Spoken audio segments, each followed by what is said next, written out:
it's still kind of a supportive place, like a recovery hospital, but it's a step up kind of thing. A bit more individuality and a bit more freedom. So here's my kitchen. I'll give you a little tour. Got my toaster. Oh, just a second.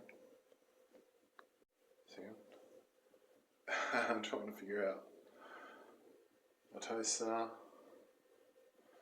my kettle, sink, microwave. And I've got a little view out there, but I'm just keeping close for a moment because the guy over there is a bit strange. And here's my table, got all my lyrics and stuff, all my art stuff. Got my guitar.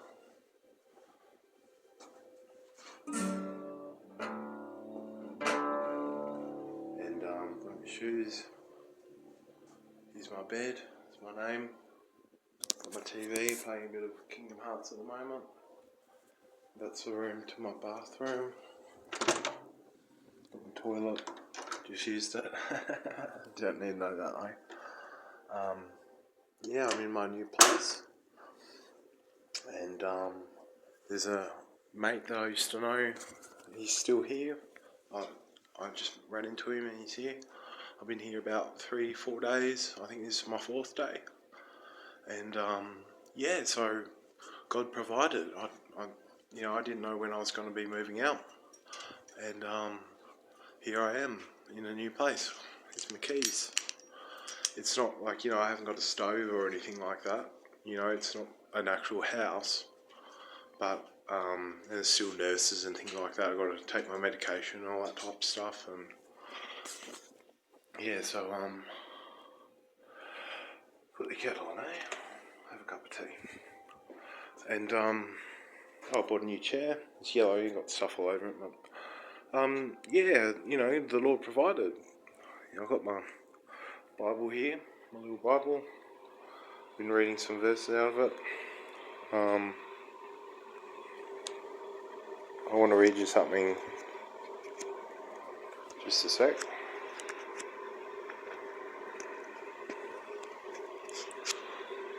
Even though it's Psalm 23. Even though I walk through the valley of the shadow of death, I will fear no evil, for you are with me. The Lord is with me. And that's what it's been like the past almost a year, living at that recovery hospital. It's like walking through the valley of the shadow of death, and I had some help from YouTubers that I'm trying to do for you guys, because those other guys have helped me, so I want to help you. I'm a year off drugs, over a year off drugs. There's people here that do it, but I don't have anything to do with them. I might say hello or something, but I don't really like to talk to people that do drugs. And I still smoke cigarettes, because I got the cigarettes and get them pretty cheap now. There's a place that I can get 50 grams for $50 instead of spending $100 for 30 grams, so... But I don't think that's going to last very long, so I've got to get some tomorrow on my payday. There's my stereo over there, my teddy. Pardon me. Yeah, just had dinner. They've only got dinner here. I've got to do my own lunch and my own breakfast.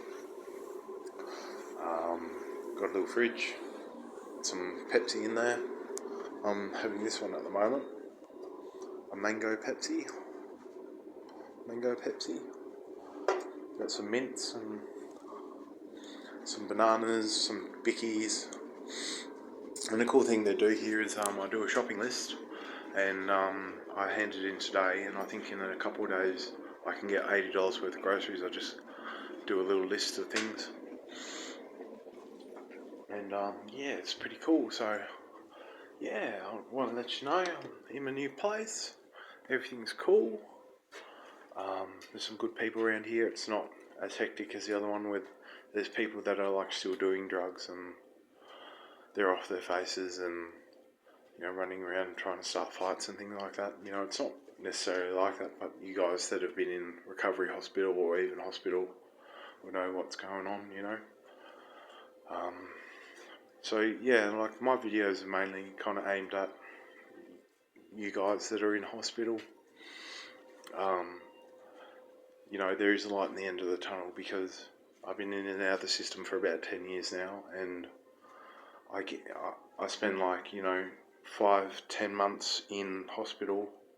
I get out and I'm on the street again, and I start doing drugs, and and I just let them. I kept this time through. I've kept taking my medication.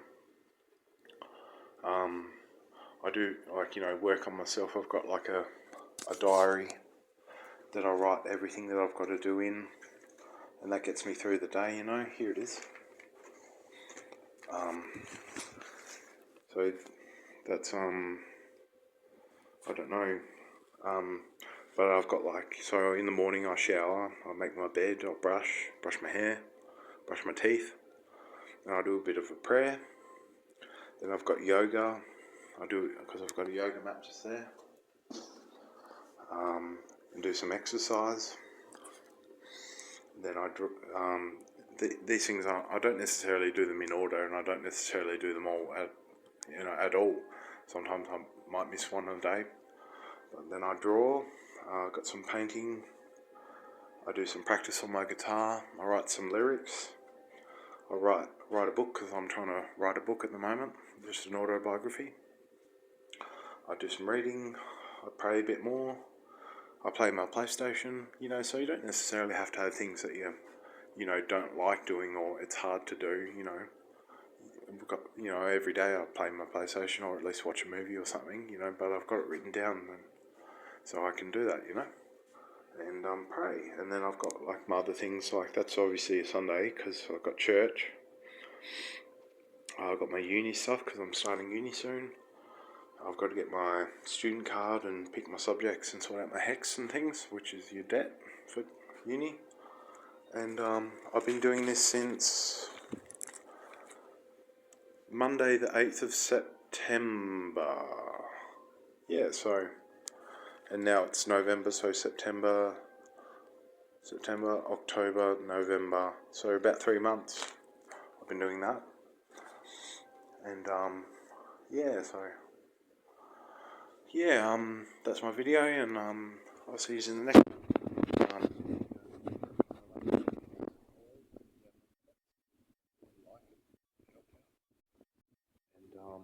I'll see you in the next